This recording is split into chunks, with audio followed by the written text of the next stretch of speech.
प्रधानमंत्री नरेंद्र मोदी ऑस्ट्रेलिया की सफल यात्रा के बाद न्यूजीलैंड रवाना।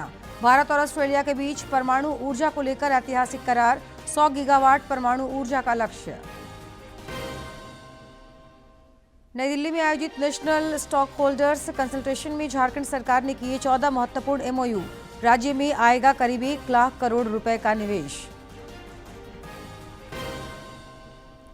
रक्षा राज्य मंत्री संजय सेठ ने रांची में ऐतिहासिक जगन्नाथपुर रथ मेले की तैयारियों का लिया जायजा, सुरक्षा व्यवस्था के दिए कड़े निर्देश। रांची हवाई अड्डे पर मेडिकल रूम का उद्घाटन। और केंद्र सरकार की जीरो कोल लीकेज पहल के तहत सीआईएसएफ ने झारखंड और बंगाल में चलाया विशेष अभियान, 428 मीट्रिक टन अवैध कोयला जब्त।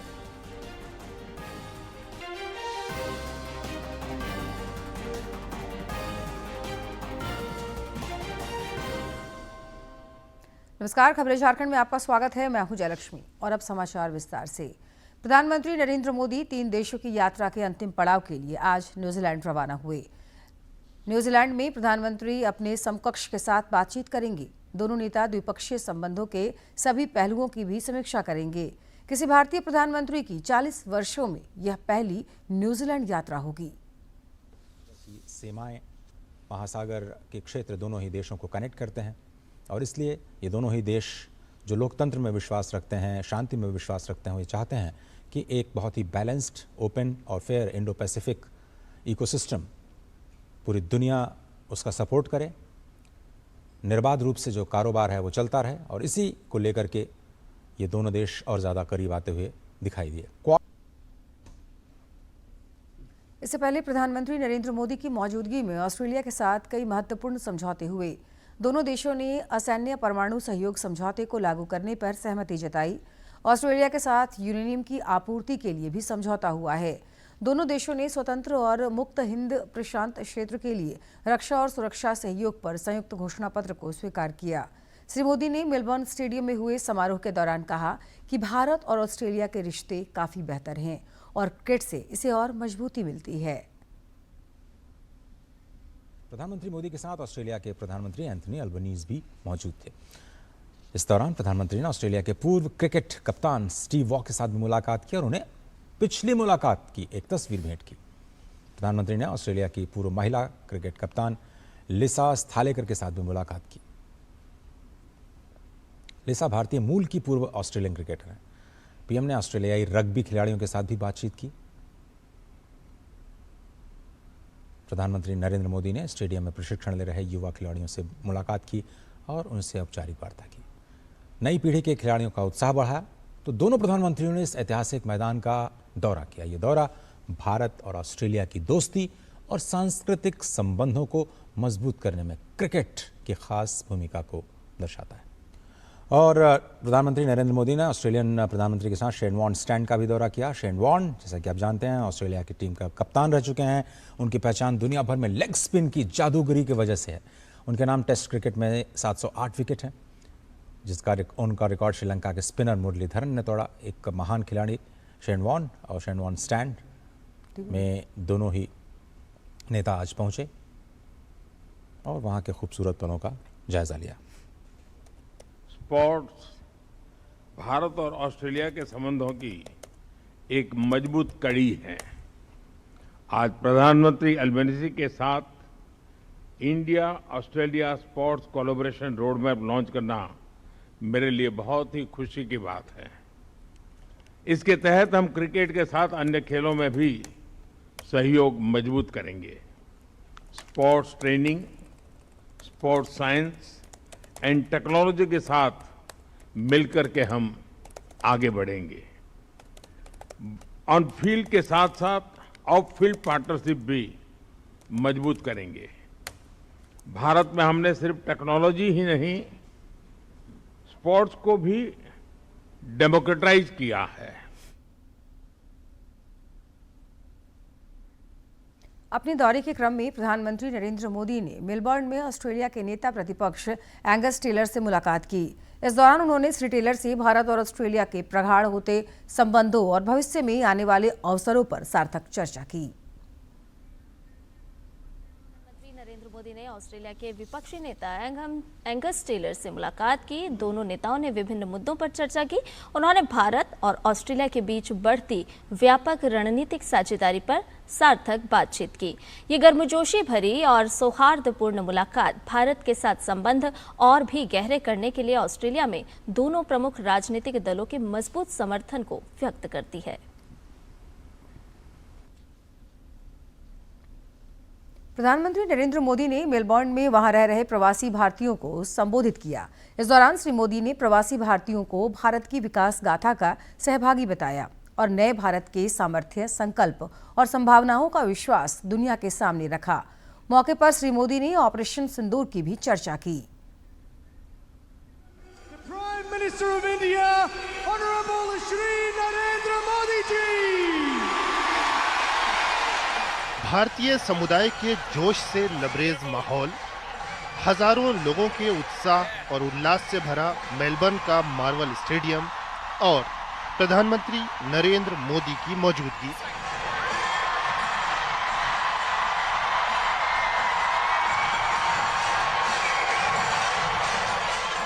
मेलबर्न मीट्स मोदी कार्यक्रम में ऑस्ट्रेलिया के पीएम एंथनी अल्बनीज भी शामिल हुए। उन्होंने प्रधानमंत्री नरेंद्र मोदी को ऑस्ट्रेलिया का सच्चा मित्र बताया। Prime Minister Modi, my friend, welcome to marvellous Melbourne. As a true friend of Australia and a very dear friend of mine, it is an honour to host you this evening. And I also welcome each and every one of you out there in the stands. प्रधानमंत्री नरेंद्र मोदी ने Bharat Australia रिश्तों की ऊंचाई में सबसे बड़ी भूमिका यहां बसे भारतीय समुदाय की बताई। साथ ही ऑस्ट्रेलिया के विकास में उनके योगदान को सराहा। बीते 12 वर्ष में भारत के विकास की अभूतपूर्व गति का उल्लेख करते हुए पीएम ने कहा कि आज भारत में चिप से लेकर शिप तक विनिर्माण का नया इकोसिस्टम विकसित किया जा रहा है। भारत के रक्षा प्लेटफॉर्म की क्षमता दुनिया देख रही है। ऑपरेशन सिंदूर के दौरान डेमो तो देख ही लिया होगा।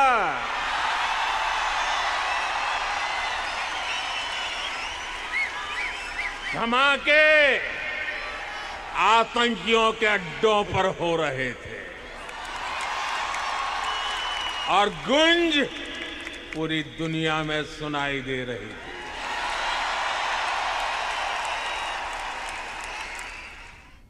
पीएम ने शिक्षा और कौशल विकास क्षेत्र में भारत ऑस्ट्रेलिया सहयोग की चर्चा की। व्यापार समझौते का उल्लेख करते हुए पीएम ने कहा कि दोनों देश मिलकर जो कदम उठाते हैं वो दोनों देशों के लिए शुभ होता है। भारत और ऑस्ट्रेलिया का एग्रीमेंट एक शुरुआत थी और आज ये कारवां दुनिया के लगभग 40 देशों के साथ ट्रेड एग्रीमेंट तक पहुंच चुका है। साथियों, हम केवल ट्रेडिंग नेशन नहीं है, हम इनोवेशन को, साइंस एंड टेक्नोलॉजी को महत्व देते हैं। पीएम ने कहा कि आर्थिक विकास से अंतरिक्ष तक भारत नई ऊंचाइयों को छू रहा है। 5G का उदाहरण देते हुए पीएम ने कहा कि आज देश के 99% जिले इससे कवर हो चुके हैं। आज भारत दुनिया का दूसरा बड़ा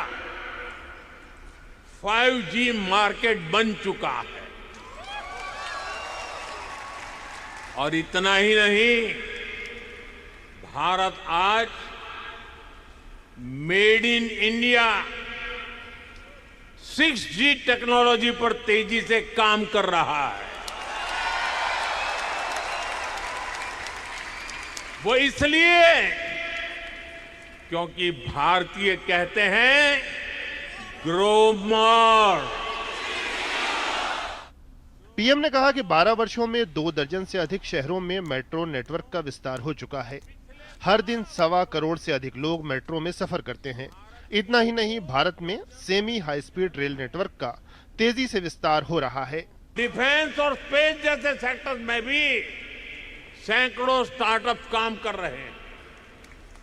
इनके उदाहरण मैं इसलिए दे रहा हूं क्योंकि ये सारे सेक्टर पहले भारत में बंद थे। कुछ साल पहले ही इनको प्राइवेट एंटरप्रेन्योरशिप के लिए खोला गया और आप देखिए भारत का एक स्पेस स्टार्टअप बहुत जल्द अपने रॉकेट में पहली बार सैटेलाइट लॉन्च करने जा रहा है। पीएम ने कहा कि नागरिक देवो भवा आज के भारत की गवर्नेंस का मूल मंत्र बन गया है। पीएम ने वो कदम गिनाए जिन्होंने नागरिकों का जीवन आसान बनाया है। पीएम ने कहा कि भारत के बढ़ते सामर्थ्य का लाभ पूरी मानवता को होता है, इसीलिए दुनिया भी भारत पर इतना विश्वास करती है। अरुण शर्मा के साथ ब्यूरो रिपोर्ट, डीडी न्यूज। नई दिल्ली में आयोजित नेशनल स्टेक होल्डर्स कंसल्टेशन के दूसरे और आखिरी दिन कल झारखंड सरकार ने नई दिल्ली में 14 महत्वपूर्ण निवेश समझौतों पर हस्ताक्षर किए हैं। इसके जरिए राज्य में करीब 99,639 करोड़ रुपए के निवेश का रास्ता साफ हुआ है। बाद में पत्रकारों से बातचीत में मुख्यमंत्री हेमंत सोरेन ने कहा कि इन निवेशों से राज्य में रोजगार के अवसर बढ़ेंगे। उन्होंने कहा कि जिंदल स्टील और गूगल क्लाउड जैसे अन्य प्रतिष्ठान राज्य में औद्योगिक विस्तार, डिजिटल ट्रांसफॉर्मेशन में सहयोग करेंगे। इस विषय पर सरकार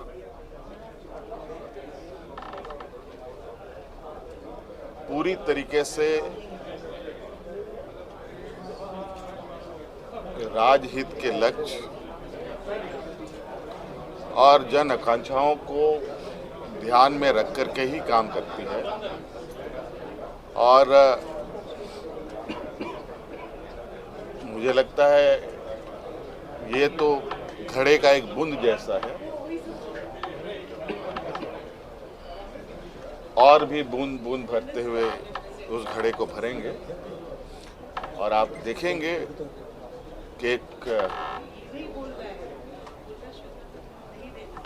जो राज्य पूरे देश का पेट पालता रहा हो और खुद कई मुसीबत और झंझावतों में रहा हो। मैंने पहले भी कहा था कि कुछ महीने पहले ही ये युवा राज्य बना है और अब ये चलना नहीं बल्कि दौड़ना प्रारंभ कर चुका है। नई दिल्ली में नेशनल स्टेक होल्डर्स कंसल्टेशन के दौरान झारखंड में कई कंपनियों ने निवेश की रुचि दिखाई है। जिंदल स्टील राज्य में न्यूक्लियर पावर प्लांट के लिए निवेश करेगा। जिंदल ग्रुप के प्रमुख नवीन जिंदल ने इस सम्मेलन को वर्चुअल माध्यम से संबोधित किया और अपनी प्रतिबद्धता जाहिर की। आज का यह एमओयू झारखंड सरकार और जिंदल ग्रुप के बीच साझेदारी को एक नई दिशा देने वाला महत्वपूर्ण कदम है, जो राज्य के विकास के प्रति हमारी प्रतिबद्धता को दर्शाता है। झारखंड की असली ताकत यहाँ के प्राकृतिक संसाधन और यहाँ के मेहनती लोग हैं। जिंदल ग्रुप का हमेशा से यह विश्वास रहा है कि उद्योग तभी सफल होते हैं जब समाज भी उसके साथ साथ आगे बढ़े। एक देश एक चुनाव कानून के प्रस्ताव पर मंथन कर रही संयुक्त संसदीय समिति आज और कल गोवा में व्यापक बातचीत करेगी। समिति अपनी सिफारिशों को अंतिम रूप देने से पहले समाज के विभिन्न वर्गों से राय लेने के लिए देशव्यापी अभियान के तहत गोवा के दौरे पर है।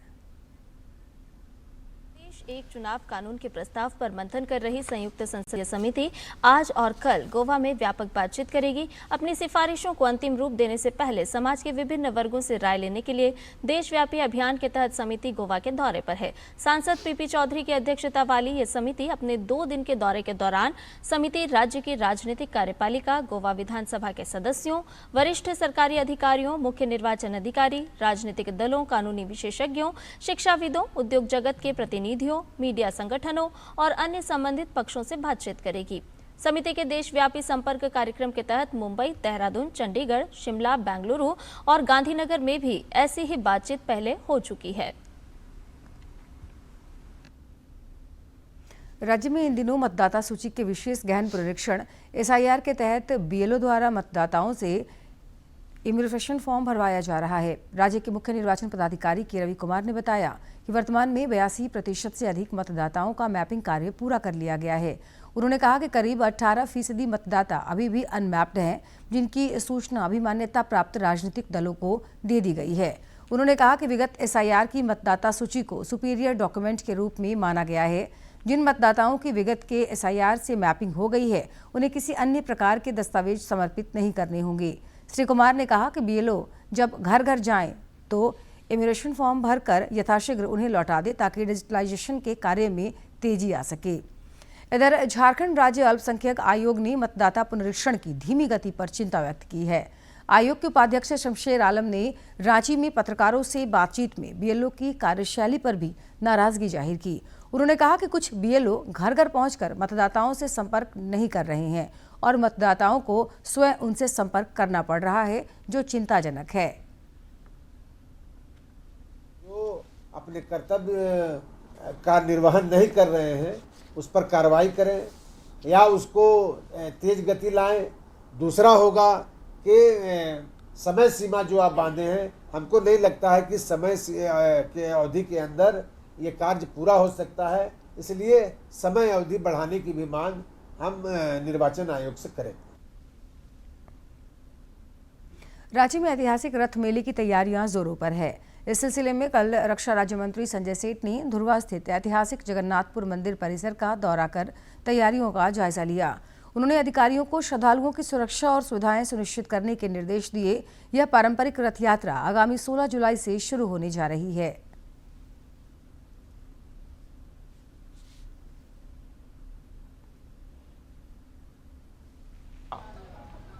हम जगन्नाथ की आराधना करते हैं, रथ को स्पर्श करते हैं और रथ को खींचते हैं लाखों लोग, और अच्छे फसल की, अच्छे स्वास्थ्य की हम आशीर्वाद मांगते हैं। दूसरी ओर दूसरा पक्ष है कि हजारों हजार लोग कहते हैं वोकल फॉर लोकल, हजारों हजार लोग इंतजार करते हैं कि रथ यात्रा आएगी। रांची के बिरसा मुंडा एयरपोर्ट पर यात्रियों की स्वास्थ्य सुरक्षा को और अधिक सुदृढ़ बनाने की दिशा में महत्वपूर्ण पहल की गई है। रांची के भगवान महावीर मणिपाल हॉस्पिटल की ओर से एयरपोर्ट के टर्मिनल भवन में अत्याधुनिक मेडिकल रूम की शुरुआत की गई, जिसका उद्घाटन रक्षा राज्य मंत्री संजय सेठ ने किया। इसके माध्यम से यात्रियों, एयरपोर्ट कर्मियों और सुरक्षा बलों को जरूरत पड़ने पर तत्काल प्राथमिक उपचार, आपातकालीन चिकित्सा सहायता और अन्य जरूरी स्वास्थ्य सेवाएं उपलब्ध कराई जाएंगी। रांची महानगर कांग्रेस छात्रों की गूंज मुहिम के तहत 12 जुलाई को रांची में छात्र मैराथन का आयोजन करेगा। मोराबादी मैदान में आयोजित इस मैराथन में युवा कांग्रेस के नेता और बड़ी संख्या में छात्र हिस्सा लेंगे। रांची स्थित कांग्रेस प्रदेश कार्यालय में कल इस मैराथन के पोस्टर लॉन्च की गई। छात्रों की गूंज के संयोजक कुमार राजा ने अधिक से अधिक छात्रों से मैराथन में शामिल होने की अपील की है। दोनों कैटेगरी में मेल फीमेल 15,000 प्रथम पुरस्कार, 10,000 द्वितीय पुरस्कार और तृतीय पुरस्कार में 5,000 रुपए, और टॉप 5 में आने वालों को एक स्मार्ट वॉच दिया जा रहा है। इसका रजिस्ट्रेशन का यही एक क्राइटेरिया है कि अगर आप हमारे मुहिम को समर्थन करते हैं, आपको लगता है कि जो मुहिम कांग्रेस पार्टी एक शुरू किया है छात्रों की गूंज, इसमें आपको लगता है कि छात्रों के भविष्य को बचाने के लिए मुहिम जरूरी है, इसमें आप जुड़ना चाहते हैं तो हमारे इस स्कैनर में आप स्कैन कीजिए। पेट्रोलियम और प्राकृतिक गैस मंत्री हरदीप सिंह पुरी ने कहा कि सरकार ने E85 ईंधन शुरू करने की योजना पर काम कर रही है। उन्होंने कहा कि यह ईंधन मानक E20 पेट्रोल की तुलना में करीब 20 रुपए प्रति लीटर सस्ता होगा। हालांकि E85 केवल उन वाहनों के लिए उपलब्ध होगा जिन्हें विशेष रूप से इस ईंधन के उपयोग के लिए डिजाइन किया गया है। कहा कि E85 का इस्तेमाल सिर्फ उन्हीं गाड़ियों में किया जा सकेगा जिन्हें खास तौर पर इस फ्यूल के लिए बनाया गया है। एक प्राइवेट न्यूज चैनल को दिए इंटरव्यू में पेट्रोलियम मंत्री ने कहा कि इस प्रस्तावित कदम का मकसद ग्राहकों को आर्थिक राहत देना और साथ ही सरकार के एथेनॉल ब्लेंडिंग प्रोग्राम को आगे बढ़ाना है। उन्होंने बायोफ्यूल से जुड़ी व्यापक नीति का बचाव भी किया और एथेनॉल ब्लेंडेड पेट्रोल से इंजन खराब होने और गाड़ी की परफॉर्मेंस पर असर पड़ने जैसी चिंताओं को खारिज किया। केंद्र सरकार की जीरो कोल लीकेज पहल के तहत सीआईएसएफ ने कोयला चोरी के खिलाफ कार्रवाई तेज कर दी है। सीआईएसएफ ने झारखंड और पश्चिम बंगाल के बीसीसीएल, एसीएल और सीसीएल क्षेत्रों में विशेष अभियान चलाकर करीब 428 मीट्रिक टन अवैध कोयला बरामद किया। इस मामले में 4 एफआईआर दर्ज कर कई वाहन जब्त किए गए। कोयलांचल में करीब 350 मीट्रिक टन कोयला पकड़ा गया। सीआईएसएफ ने जमीनी सत्यापन करने के बाद यह कार्रवाई की। जीरो कोल लीकेज अभियान के तहत आगे भी कोयला चोरों के खिलाफ कार्रवाई जारी रहेगी। केंद्र सरकार की नीतियों की वजह से वैश्विक ऊर्जा संकट के बावजूद भारत में ईंधन आपूर्ति सुचारू बन रही है। इस रिपोर्ट से जानते हैं कि भारत कैसे चुनौतियों से निपटने में सफल हुआ। जब फरवरी के अंत में हॉर्मुज स्ट्रेट बंद हुआ तो पूरी दुनिया के हाथ पांव फूल गए। समंदर का वो अकेला रास्ता जहां से दुनिया भर के 20 से 30% पेट्रोलियम और नेचुरल गैस की सप्लाई होती है, वो अचानक रातों रात जीरो हो गई। वेस्ट एशिया संकट के गहराने के साथ पेट्रोलियम और नेचुरल गैस की सप्लाई बंद हो जाने से दुनिया भर में हाहाकार मच गया। लेकिन अपनी जरूरत के 85% से ज्यादा कच्चे तेल को इंपोर्ट करने वाला भारत शांत और स्थिर था। जब ये कहा जा रहा था कि भारत इस ग्लोबल संकट का सामना नहीं कर पाएगा, तब भारत ये सुनिश्चित करने में जुटा था कि इस ग्लोबल संकट के बावजूद देश के हर उपभोक्ता को सप्लाई की कोई कमी न हो और ग्लोबल महंगाई के असर से आम नागरिक, खास तौर पर गरीब और कमजोर वर्गों के परिवार सुरक्षित रहें। जब कई देशों में पेट्रोल डीजल की कीमतें रातों रात 50% तक बढ़ गईं, कहीं राशनिंग शुरू हो गई तो कहीं फ्यूल के लिए लंबी लंबी लाइनें, तब प्रधानमंत्री नरेंद्र मोदी जी के दूरदर्शी नेतृत्व में भारत इस गंभीर संकट का सामना करने के लिए कमर कसकर खड़ा हो गया। लोगों को डराने की कोशिश हुई, अफवाहें फैलाई गईं, राजनीतिक खेल भी खेले गए, लेकिन सरकार के साथ नागरिकों की एकजुटता, मजबूत ऊर्जा नीति और सरकार के कुशल प्रबंधन के सामने तमाम देश विरोधी साजिशें असफल हो गईं। और अब जिलों की कुछ खबरों को देखते हैं फटाफट अंदाज में।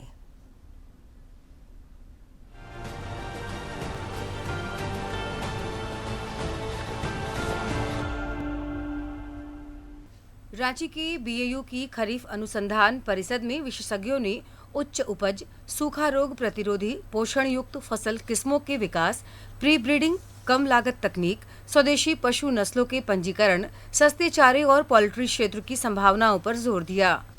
दुमका के सरायाहाट प्रखंड सह अंचल कार्यालय में एसीबी ने छापेमारी कर प्रधान लिपिक अनंत भारद्वाज को 5,000 रुपए रिश्वत लेते रंगे हाथों गिरफ्तार किया। जमीन विवाद में रिपोर्ट देने के बदले 20,000 रुपए की मांग की गई थी, जिसमें पहली किस्त लेते हुए कार्रवाई हुई। लातेहार उपायुक्त संदीप कुमार ने करकट स्थित वृद्धाश्रम का औचक निरीक्षण कर आवास, भोजन, स्वास्थ्य, स्वच्छता और अन्य सुविधाओं की समीक्षा की। उन्होंने समस्याओं के त्वरित समाधान, नियमित निगरानी और ओल्ड एज होम तक पहुंचने वाली सड़क निर्माण को स्वीकृति दी। गढ़वा में मंडल डैम पुनर्वास स्थलों पर मूलभूत सुविधाओं से जुड़े प्रस्तावों और डीपीआर की समीक्षा की गई। सभी विभागों को डीपीआर का पुनः परीक्षण कर शीघ्र भेजने का निर्देश दिया गया, ताकि विस्थापित परिवारों के पुनर्वास कार्य जल्द शुरू किए जा सके। पाकुड़ में मतदाता सूची विशेष गहन पुनरीक्षण की समीक्षा बैठक में गुणवत्ता, 100% शुद्धता, फॉर्म सत्यापन, डिजिटलाइजेशन और मतदाता मैपिंग पर जोर दिया गया।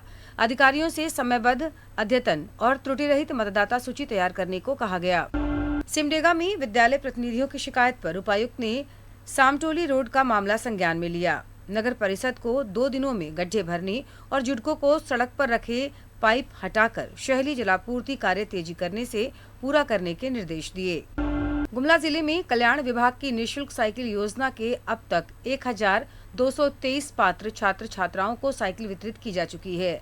शेष लाभुकों को भी चरणबद्ध तरीके से योजना का लाभ उपलब्ध कराया जा रहा है।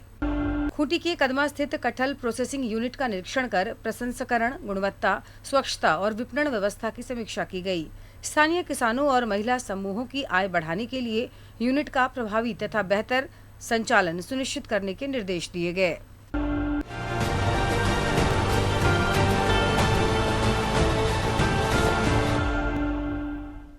फीफा विश्व कप में फ्रांस ने मोरक्को को 2-0 से हराकर सेमीफाइनल में प्रवेश कर लिया है। पहले क्वार्टर फाइनल में पहले हाफ में कोई गोल नहीं हुआ। दूसरे हाफ में किलियन एम्बापे ने 60वें मिनट और उस्मान डेम्बेले ने 66वें मिनट में गोल कर फ्रांस को जीत दिलाई। फ्रांस लगातार तीसरी बार विश्व कप के सेमीफाइनल में पहुंचा है। फ्रांस ने मोरक्को को 2-0 से मात दी। फ्रांस के लिए एम्बापे ने 60वें और डेम्बेले ने 66वें मिनट में गोल किए। किलियन एम्बापे ने इस विश्व कप में 8 गोल हो गए हैं और उन्होंने अर्जेंटीना के लायनल मेसी की बराबरी कर ली है। हालांकि गोल्डन बूट की रेस में एम्बापे ने मेसी को पीछे छोड़ दिया है क्योंकि एम्बापे के नाम ज़्यादा असिस्ट हैं। वहीं इन दोनों खिलाड़ियों के बीच विश्व कप का टॉप स्कोरर बनने के लिए भी रोचक रेस चल रही है। 27 वर्षीय एम्बापे के नाम विश्व कप में 20 गोल हो चुके हैं। वहीं 39 वर्षीय मेसी के नाम कुल 21 गोल हैं। फ्रांस 2 बार के विश्व चैंपियन है और 2022 के रोमांचक फाइनल में उसे अर्जेंटीना के खिलाफ हार का सामना करना पड़ा था। अब सेमीफाइनल में फ्रांस का सामना स्पेन और बेल्जियम के बीच होने वाले मैच के विजेता से होगा। फीफा विश्व कप के दूसरे क्वार्टर फाइनल में आज रात स्पेन का मुकाबला बेल्जियम से होगा और इसके साथ ही सेमीफाइनल की दूसरी टीम की तस्वीर भी साफ हो जाएगी। फीफा विश्व कप में क्वार्टर फाइनल की लड़ाई का दौर शुरू हो चुका है। फ्रांस पहली टीम बनी है जिसने सेमीफाइनल में जगह बनाई है। ऐसे में अब नजर स्पेन बनाम बेल्जियम मुकाबले पर है। स्पेन के खिलाफ इस विश्व कप में अब तक एक भी गोल नहीं हुआ है। वैसे स्पेन ने फ्रांस की तरह आक्रामक खेल का प्रदर्शन नहीं किया है, लेकिन टीम ने सावधानी पूर्वक गेंद पर नियंत्रण रखने वाला गेम अपनाया है। लामिन जमाल टीम के सबसे तेज अटैकर हैं। वहीं मिकेल ओयारज़ाबल भी बेहद मजबूती के साथ सामने आए हैं और अब तक प्रतियोगिता में कुल 4 गोल दाग चुके हैं। स्पेन ने अब तक प्रतियोगिता में 5 मैचों में 4 में जीत दर्ज की है, वहीं एक मुकाबला ड्रॉ रहा है। बेल्जियम भी इस वर्ल्ड कप में अब तक कोई मैच नहीं हारी है। टीम ने 5 मैचों में 3 जीत और 2 ड्रॉ दर्ज किए हैं। टीम सभी तरह की प्रतियोगिता में 18 मैचों से अपराजित है। वैसे बेल्जियम का डिफेंस काफी मजबूत है, लेकिन टीम की दिक्कत चोट बनी हुई है, जहां मिडफील्डर अमाडू ओनाना टीम से बाहर हैं। फीफा विश्व कप में ये दोनों टीमों के बीच तीसरी भिड़ंत होगी। इससे पहले 1986 के वर्ल्ड कप में बेल्जियम ने पेनल्टी में स्पेन को 5-4 से हराया था। वहीं 1990 में स्पेन ने 2-1 से जीत दर्ज की थी। Sports desk, DD news. राजधानी रांची समेत राज्य के कई इलाकों में 15 जुलाई तक हल्के से मध्यम दर्जे की बारिश की संभावना है। इस अवधि में कई इलाकों में आंधी और वज्रपात की भी आशंका है, जिसे लेकर मौसम विज्ञान केंद्र ने चेतावनी जारी की है। पिछले 24 घंटे के दौरान सिमडेगा के कोलबीरा में सर्वाधिक 33.2 मिलीमीटर बारिश रिकॉर्ड की गई, जो राज्य में सर्वाधिक रहा। और जानकारी दे रहे हैं हमारे सहयोगी। राज्य में अभी मानसून पूरी तरह से सक्रिय है और कई इलाकों में रुक रुक करके झमाझम बारिश देखने को मिल रही है। मौसम विभाग के अनुसार 12 और 13 जुलाई को रांची, लातेहार, लोहरदगा और गुमला जिलों में बारिश को लेकर के येलो अलर्ट जारी किया गया है। मौसम विभाग के अनुसार इन जिलों में इस दौरान वज्रपात, मेघ गर्जन और तेज हवाओं के बीच बारिश होने की संभावना जताई गई है। मौसम विभाग के अनुसार अगले 1-2 दिनों में अधिकतम तापमान में कोई बड़ी परिवर्तन देखने को नहीं मिलेगी। हालांकि उसके बाद अगले 3 दिनों में अधिकतम तापमान में 2 से 3 डिग्री की बढ़ोतरी देखने को मिल सकती है। मैं रविकांत कुमार, सहयोगी सौरभ कुमार के साथ दूरदर्शन समाचार, रांची। और अब जानते हैं किन बातों के लिए इतिहास के पन्नों में आज का दिन खास है। 10 जुलाई साल 2001 से राष्ट्रीय मत्स्य किसान दिवस मनाने की शुरुआत हुई। भारतीय कृषि अनुसंधान परिषद ICAR की देखरेख में देश का पहला राष्ट्रीय मत्स्य किसान दिवस का समारोह मनाया गया। पूरे देश में सभी मछुआरों, मत्स्य किसानों और संबंधित क्षेत्र के लोगों को एक साथ लाने के लिए यह दिवस मनाया जाता है। इस महत्वपूर्ण समारोह में मत्स्य पालन शिक्षा क्षेत्र में अग्रणी संस्थान central institute of fisheries education ने भी भाग लिया। भारत सरकार मत्स्य पालन क्षेत्र में बदलाव को बढ़ावा देने और देश में नीली क्रांति के जरिए आर्थिक क्रांति लाने में अग्रणी रही है।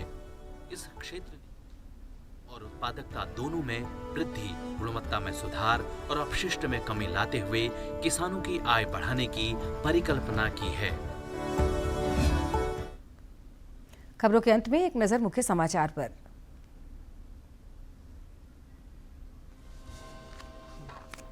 प्रधानमंत्री नरेंद्र मोदी ऑस्ट्रेलिया की सफल यात्रा के बाद न्यूजीलैंड रवाना। भारत और ऑस्ट्रेलिया के बीच परमाणु ऊर्जा को लेकर ऐतिहासिक करार, 100 गीगावाट परमाणु ऊर्जा का लक्ष्य। नई दिल्ली में आयोजित नेशनल स्टेक होल्डर्स कंसल्टेशन में झारखंड सरकार ने किए 14 महत्वपूर्ण एमओयू, राज्य में आएगा करीब 1 लाख करोड़ रुपए का निवेश।